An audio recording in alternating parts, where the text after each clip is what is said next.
ابن جریر کی روایت ہے کہ فتح مکہ کے موقع پر عورتیں رسول اللہ صلی اللہ علیہ وآلہ وسلم کے پاس بیعت کرنے کے لیے حاضر ہوئی تو آپ صلی اللہ علیہ وآلہ وسلم نے حضرت عمر بن خطاب رضی اللہ تعالی عنہ کو حکم دیا کہ وہ عورتوں سے کہیں رسول اللہ صلی اللہ علیہ وآلہ وسلم تم سے اس بات پر بیعت لیتے ہیں کہ تم اللہ تعالیٰ کے ساتھ کسی کو شریک نہ کرو۔ ان بیعت کے آنے کے لیے آنے والیوں میں حضرت ہندہ رضی اللہ تعالی عنہ بھی تھیں جو عتبہ بن ربیعہ کی بیٹی اور حضرت ابو بن سفیان رضی اللہ تعالی عنہ کی بیوی تھی۔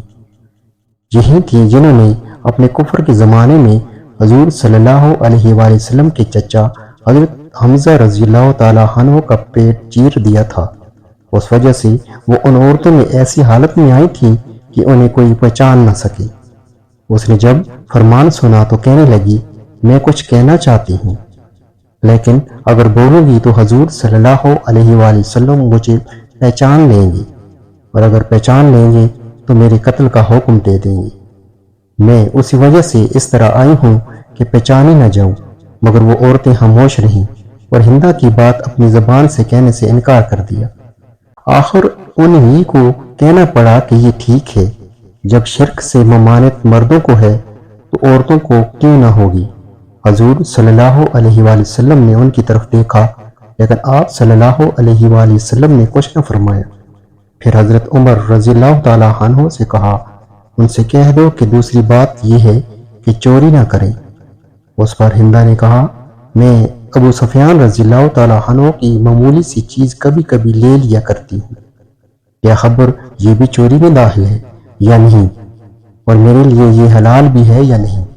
حضرت ابو سفیان رضی اللہ تعالی عنہ بھی اس مجلس میں موجود تھی۔ یہ سنتے ہی کہنے لگے میرے گھر میں سے جو کچھ بھی تو نے لیا، خواہ وہ خرچ میں آ گیا ہو یا اب بھی باقی ہو، وہ سب میں تیرے لیے حلال کرتا ہوں۔ اب تو نبی کریم صلی اللہ علیہ وآلہ وسلم نے صاف پہچان لیا کہ یہ میرے چچا حضرت حمزہ رضی اللہ تعالی عنہ کی قاتلہ اور ان کے کلیجے کو چیرنے والی اور پھر اسے چبانے والی عورت ہندہ ہے۔ آپ صلی اللہ علیہ وآلہ وسلم نے انہیں پہچان کر ان کی یہ گفتگو سن کر اور اس حالت میں دیکھ کر مسکرا دی اور انہیں اپنے پاس بلایا۔ آپ صلی اللہ علیہ وآلہ وسلم نے فرمایا تم وہی ہندہ ہو؟ ہندہ جی ہاں میں ہوں۔